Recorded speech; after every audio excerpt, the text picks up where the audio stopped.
The great Anunnaki who decide fate sat down, took counsel concerning the land, builders of the quarters, the authors of nature, the Ajiji, being the Babylonian records. Hey, everybody, I'm Rex Bear. How the heck are you? This is fascinating because I discovered a book from the early 1900s that has documentation of ancient Babylonian records that refer to several Anunnaki gods, as well as a dated Deluge story. They've actually got a date specific to this flood story. The details are remarkable. The information is amazing. The story of Atrahasis actually comes after this record of ancient Babylon. So you may want to buckle up, Buttercup, because it's going to be bumpy. Let's get into this. I'm going to show you the screen right now. Here we go. We nailed it again. Yeah, we've been talking about it for years, and I know many of you have taken advantage of the opportunity, and many of you still are. Gold, silver, smoking hot. So check this out. Here's some statistics on gold. It's gone up more than 81% in the last 5 years, almost 20% in the last 12 months. And it's happening. Central banks are ditching the US dollar, and US treasuries are buying more gold. What is the good news? Well, there's plenty of good news, especially for those of you that call Noble Gold Investments, because it's still predicted to go up a lot more. Now, there's never any guarantees, so follow what the money funders are doing, and they're still buying gold at a record pace. The UBS even said it would go up to $5,000. Noble Gold, their phone is ringing off the hook. Good news is there's somebody there that will help you from start until the completion of your purchase. And if you qualify, if you start a new account with Noble Gold Investments, they will gift you a standard gold 1/4 ounce coin to add to your collection. That's a nice addition to anybody's collection. Give them a call, 1-877-646-5347. Go to leakprojectgold.com. You can also go to noblegoldinvestments.com. They're giving free ebooks for Leak Project listeners. They have great pricing on gold and silver also. I have a lot of friends that have been purchasing silver from Noble Gold Investments from like pre-60 dimes, silver dimes and quarters, which are about 90% silver. They've been stacking their banks that way. There's a ton of great opportunities right now, and there's a lot of upside, folks. There's a ton of upside. So give them a call, click the links, just go to leakprojectgold.com and or noblegoldinvestments.com. Give them a call, 877-646-5347. You will thank me later. And let's get back to this presentation right now. A Hebrew Deluge story in cuneiform by Albert Clay, translated from ancient clay tablets. This also has other epic fragments. This was initially for the Pierpont Morgan Library and scholars researching ancient Babylon. There are many chapters in another book that we're going to do a whole series on, describing hymns to Anu, magic rituals during eclipses. So this is from 1922. All right, well, let's read this ancient Deluge story that is the oldest available, at least in language. This fragment was published in text, transliteration, and translation. So this is describing how the tablet itself, the story etched in stone, is much older than many of the other cuneiform tablets that have become quite famous since, at least people that research ancient Babylon. And let's go ahead and start. So this is the early version. I will bring their clamor. The land had become great. The people had multiplied. The land, like a bowl, had become satiated. Their assemblage, God was absent. In their assemblage, God was absent. Heard their clamor. He said to the great gods, those observing the clamor of men in their assemblage, he spoke of desolations. Let the fig tree for the people be cut off. In their fields, let the plant become a weed. The sheep, let a dad destroy. The fountains of the deep, let not flow.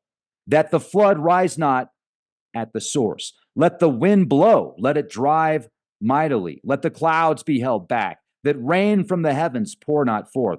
Let the field withhold its fertility. Let a change come over the bosom of Nisaba. Concerning their clamor, he became troubled. He spoke in their assemblage to those untouched by the desolations. Enlil held his assembly. He said to the gods, his children, those observing the clamor of men, concerning their clamor, I am troubled. He said in their assemblage to those untouched by the desolations, Enlil held his assembly. He speaks to the gods, his children. I will put them to death. The people have not become less. They are more numerous than before. Concerning their clamor, I am troubled. He said in their assemblage to those untouched by the desolations, let the fig tree for the people be cut off. In their bellies, let the plant be wanting. Above, let Adad make his rain scarce. Below, let the fountain of the deep be stopped, that the flood rise not at the source. Let the field withhold its fertility.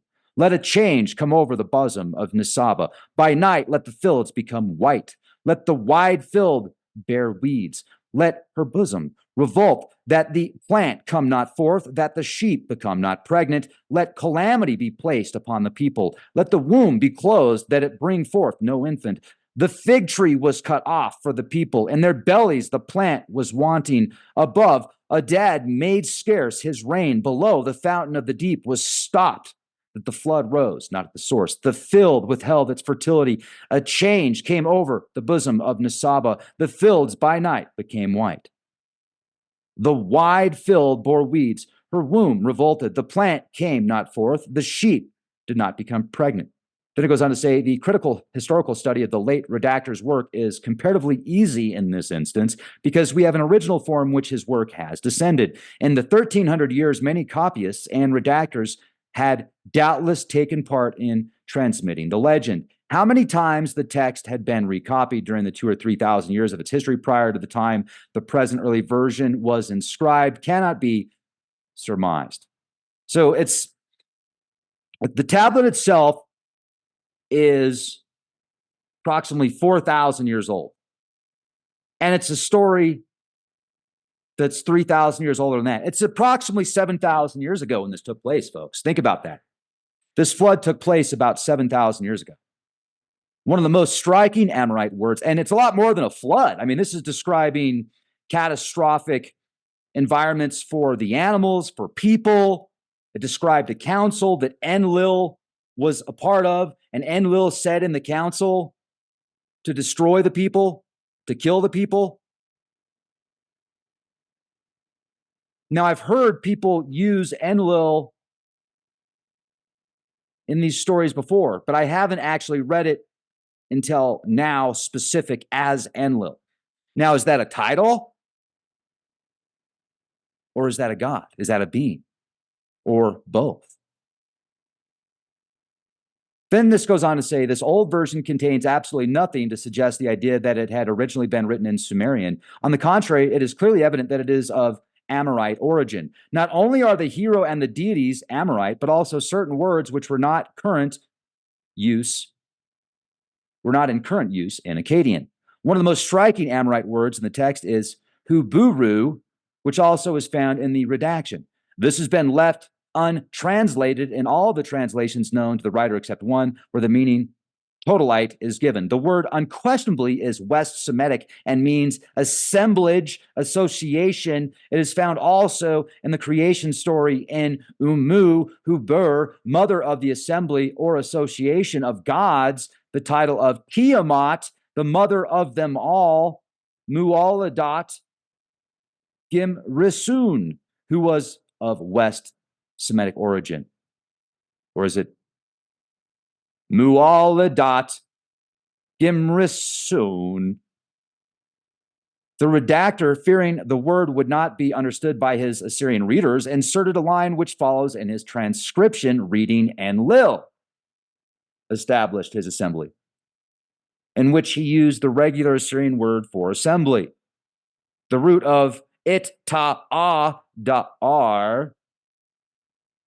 or it-ta-a-da-ar, is not found in Akkadian, but it is in Hebrew in adar, to be absent, to be lacking, in which language the verbal forms occur also in the Nephal. You see 2 Sam 17, 26 Isaiah 40, 26, etc. Apparently, the redactor did not understand the word, for he changed the sense and wrote in the paraphrase, concerning their clamor, he was troubled. The word ik-ta-ab-ta does not occur in Akkadian. It is Amorite. In Ethiopic and Aramaic, akab means to observe, mark, etc. It is found in Hebrew with the meaning to follow, at the hill. The word masi itta, desolations, is Hebrew. See Job 30, Psalm 74, 3, etc. In the redaction, the word used is nisitu. This also is Hebrew.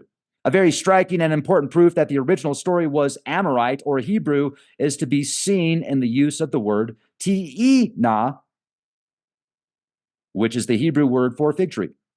This the early redactors had allowed to stand, but a later scribe, feeling that this would not be understood in his country where the fig was practically unknown, replaced the Hebrew word ti'ina with tita, the Babylonian word for fig tree. In Babylonian and Assyrian literature, the word titu or titu is little more than known.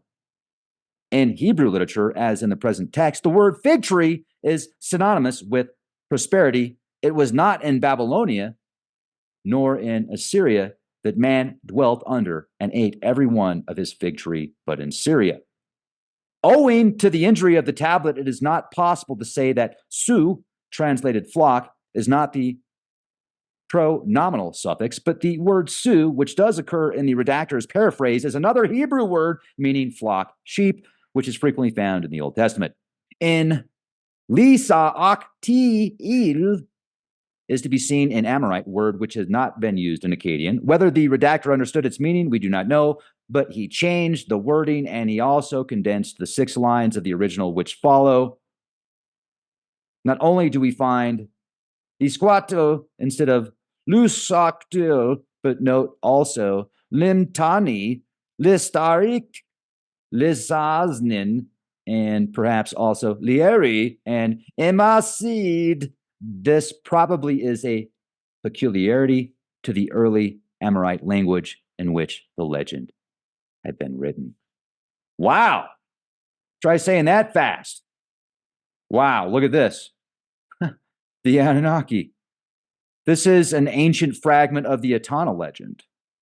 The great Anunnaki who decide fate sat down, took counsel concerning the land, builders of the corridors, the authors of nature, the Ajiji being against the people, determined upon enmity for the people. They established not a king, they shut up the people in the dwellings. In that time, a headgear was not bound, a crown, and a scepter of lapis lazuli had not been possessed. They had not built together a shrine. The Sabitu locked the gates against the mighty. The scepter, crown, headgear, and staff, as in former times before Anu in the heavens was placed. There is no counsel for its people. The kingship has gone down from the heavens. Took care on the 7th. On the 8th month, he proceeded to his hole. The eagle, having received food like a roaring lion, became strong. The eagle opened his mouth and to Etana spoke to him. My friend, truly we are friends. I and thou command, and when thou hast cured me, I will kill. Etana opened his mouth and to the eagle spoke to him, covered. Wow. So this is a fragment of the Etana legend. Ancient fragment of the Etana legend. Through the discovery of dynastic lists and other historical data, the great antiquity of Babylonian civilization is now fully determined. We now have lists of rulers which carry us back to the 5th millennium BC instead of the earliest period known representing the beginning of civilization. There is every reason to believe that millenniums of history, not of savagery, but of civilized man, precede what we now know as the earliest. And when systematic excavations are conducted in Central Asia and in Asia Minor and in Syria, we shall have data whereby the gap between prehistoric man of millenniums ago and man of the earliest historic period will be considerably reduced. In the appendix will be found the reconstructed list of ruling cities and kings, excluding the two earliest dynasties of the reigns of which fabulous numbers of years are given. We find ourselves at a period about 4000 BC. Others make the date earlier. Etana belongs to the first of two dynasties which precede this period, which ruled in the 5th millennium BC. The first 8 names of the earliest dynasty, namely that of Kish, are fragmentary or are wanting. The first 5 that are fully preserved are Semitic, and several of these at least are unquestionably West Semitic. The fourth ruler, who has been heretofore regarded as mythical, is Etana. He is now restored to his place as a ruler. It is generally understood that in certain Aryan lands, gods became men. Many scholars maintain that the same has occurred with the Semites. They have said that Nimrod, the patriarchs, and many other biblical characters were originally deities, that Etana, Lugal, Marda, Tammuz, Gilgamesh, and many other Babylonian rulers had also descended from the realms of mythology. Fortunately, clay tablets, which are not so perishable as skins or papyrus, have recently furnished us with material whereby some of the so-called deities are restored to their places in dynastic lists, and whereby it is possible to assert that it cannot be proved that gods ever became mortals in the Semitic world.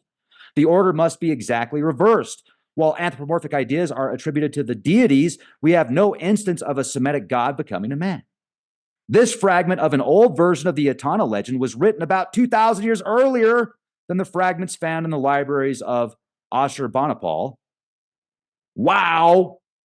It has also been previously published. It contains the opening and the closing lines of a large tablet which had 3 columns on the verse and 3 on the reverse. It seems to the writer that the complete tablet must have contained about 275 lines. Among the fragments of the epic written in the Assyrian period there is one which duplicates partially some lines of the present text. An outline of the legend,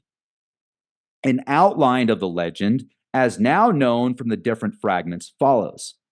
The deity had deserted the city, and in consequence, anarchy and confusion prevailed, and productivity ceased. The sheep no longer bore young. The gods desired to bring this state to an end, designating Ishtar to go to the rescue, and Etana was installed as king.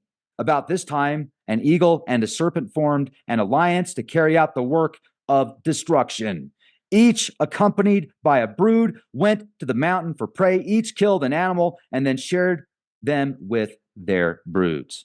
Although warned not to do so by one of her offspring, the eagle pounced upon and devoured the young of the serpent. The serpent appealed to Shamash, the god of justice, and was advised to conceal herself in the carcass of a bull that they had slain. And when the eagle swooped down upon it to seize and tear her to pieces, this was done, and the eagle was left to die in a hole in the mountain. The eagle in turn appealed to Shamash, promising eternal obedience if rescued. Daily Etana also pleaded with Shamash to show him the plant of birth, that fertility might be restored.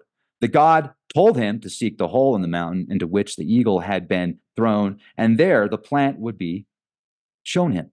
Upon his arrival at the hole, the eagle appealed to Etana for help, promising in return to fly with him to the dwelling of the gods, probably with the idea of obtaining immortality.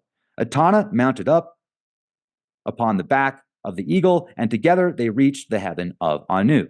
The eagle urged Etana to proceed to the dwelling of Ishtar, the planet Venus. But after a flight of 6 hours, either through exhaustion or through intervention of the goddess, a precipitous descent to the earth was made. The fragmentary character of the end of the legend leaves us in doubt whether or not it proved fatal. There can be little question but that many details of the legend are still wanting, as seems to be indicated by the art of the cylinders depicting the ascent.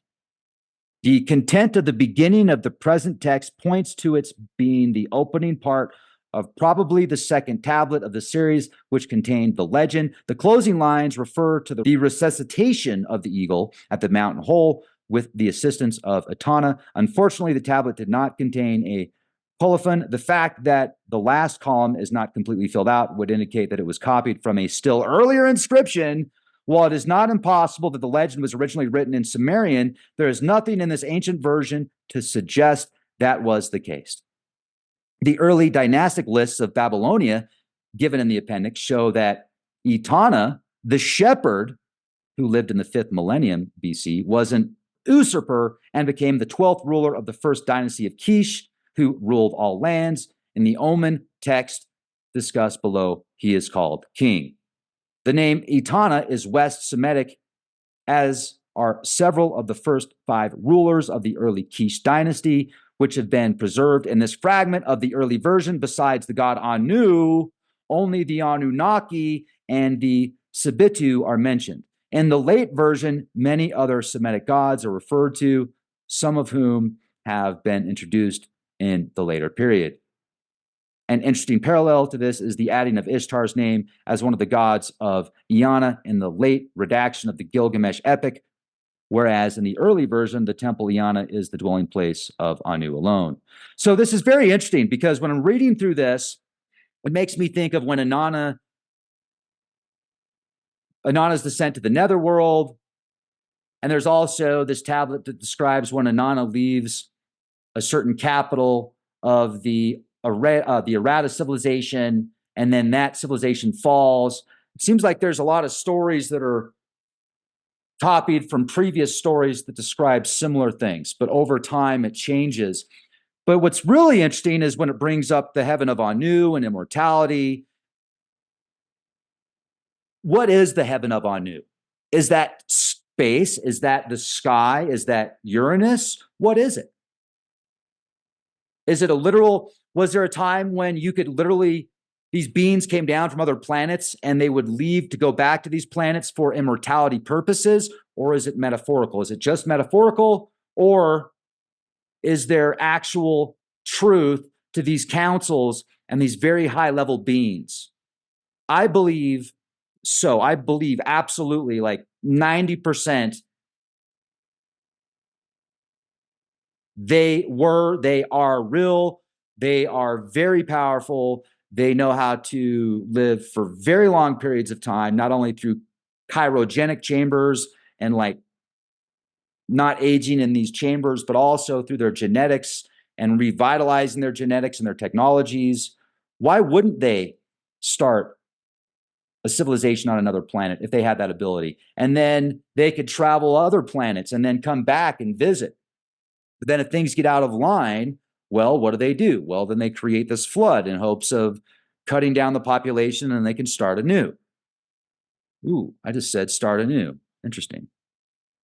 The story of the deluge, which found its way into Babylonia, or was made to conform largely to the Akkadian dialect, fully betrays its origin. It came from the same source whence the Hebrew traditions came, namely from the people who lived in Amurru, Syria, and Mesopotamia, called the Amorites, as was the case in pre-Mosaic days, and to a large extent in early Israel when henotheism prevailed. God is the foremost deity. We learn from this tradition and also from its redaction written centuries later that a long famine preceded the deluge, which is not referred to in the Old Testament, that the famine had been sent because men had multiplied and also because of their clamor, reminding us of the causes given for the deluge in the Old Testament. The great importance of the inscription, which was copied about the time of Abraham from an older tablet, together with other facts here presented, is that it will require that the prevailing view be abandoned, that the Hebrew traditions were borrowed from Babylonia. This involves many scholarly works written in recent decades upon the early history of Israel. It has been generally held that these stories are of Babylonian origin, that Canaan was a domain of Babylonian culture in the time of Moses, and that Israel had assimilated this foreign culture as well as its religion, feathers and all. Not only is Israelitish cult held to be dependent upon the Babylonian, but also many of the chief characters are said to have descended from Babylonian mythology. In Germany, where these views developed, some scholars have gone to great extremes. Only a change of names had taken place, and Marduk, or Bel, was transformed into Christ. In America, a more moderate position has generally been accepted, in which the extreme views were toned down and the pan-Babylonian theory made more palatable. Nevertheless, it is generally held that these traditions had been brought from Babylonia in the time of Abraham, or in the Amarna period, or at the time of the exile, and that many of the characters had their origin in myth. 12 years ago, the writer took issue with the general position holding that the traditions of the Hebrews were indigenous of the land of the Amorites, and that contrary to the prevailing view, this land was not dependent for its population upon Arabs who migrated from Arabia a little before and after the time of Abraham, but upon an indigenous people, the antiquity of whose culture is as high as that known in Egypt or Babylonia, and also that the Semites who moved into the lower Euphrates Valley mainly came from this quarter and brought with them their culture. He also consistently maintained that such familiar biblical characters as the patriarchs and others, instead of being the creations of fiction writers, were historical personages. While the new point of view was accepted by many scholars and the tremendous flow of pan-Babylonian literature was suddenly and very materially reduced in volume, only a few of those who had written upon the subject acknowledged the gains that had been made and reversed their positions. Even some scholars, in the efforts to nullify the advances instead of facing the real issues in their reviews, dwelt upon and held up as proof of the writer's thesis some extraneous suggestions which had been intended for consideration in filling in the background of the 2 or more millenniums of Amorite history prior to Abraham. The writer's thesis in brief is that the Arabian origin of the Semites living in ancient Syria and Babylonia, including the Hebrews, is baseless, but that the antiquity of the Amorite civilization is very great, and also the assertion that the culture and religion of Israel were borrowed from Babylonia is without any foundation, for they were indigenous, and that the Semites who migrated to Babylonia with their culture were mainly from Amurru. In the judgment of the writer, the material presented in this little monograph, as well as in its recently published Empire of the Amorites, will require a very extensive readjustment of many views bearing upon the subject, as well as the abandonment of many others. Moreover, it also has bearings of a far-reaching character on many other Old Testament problems. Amurru, called the land of the Amorites, it might be added, is a geographical term which was used in ancient times for the great stretch of territory between Babylonia and the Mediterranean. By reason of its products and its position, this land had been attractive to other peoples ever since one strove to obtain what the other possessed, resulting in almost innumerable invasions and conflicts taking place in this land. Within the historical period, we know that the Babylonians, Egyptians, Hittites, Assyrians, Persians, Greeks, Romans, Arabs, Turks, and other peoples controlled this territory.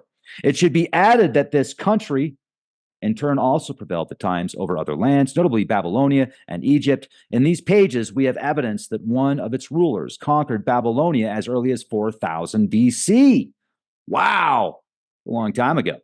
This country has always represented ethnologically a great mixture. Linguistically, as far as known, a Semitic language has always prevailed in the great stretch of territory.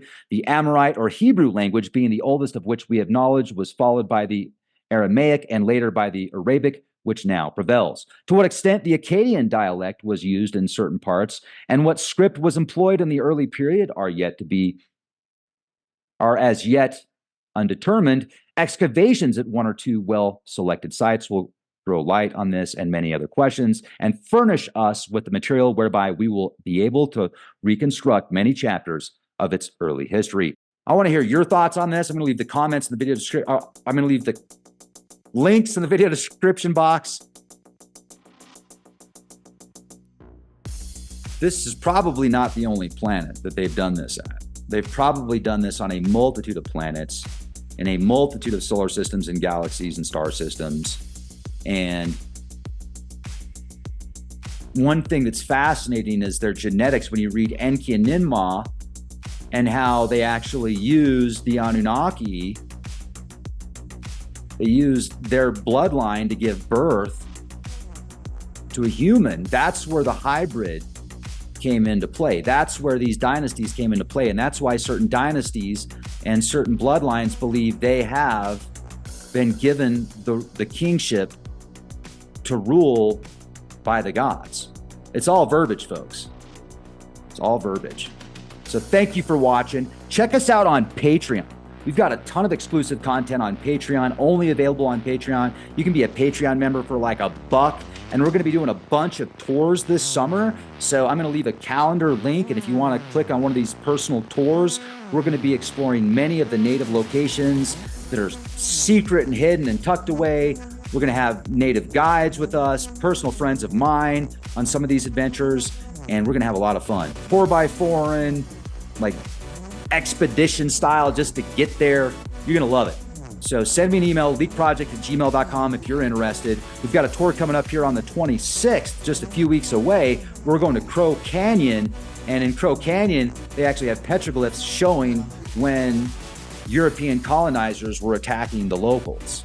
And they have also petroglyphs that predate probably this flood event that took place 7,000 years ago. So a multitude of petroglyphs, very difficult to get to, and we're going to get you there. We'll see you soon. Hit that bell for all notifications. Hit the bell. Be well. Be prepared, not scared.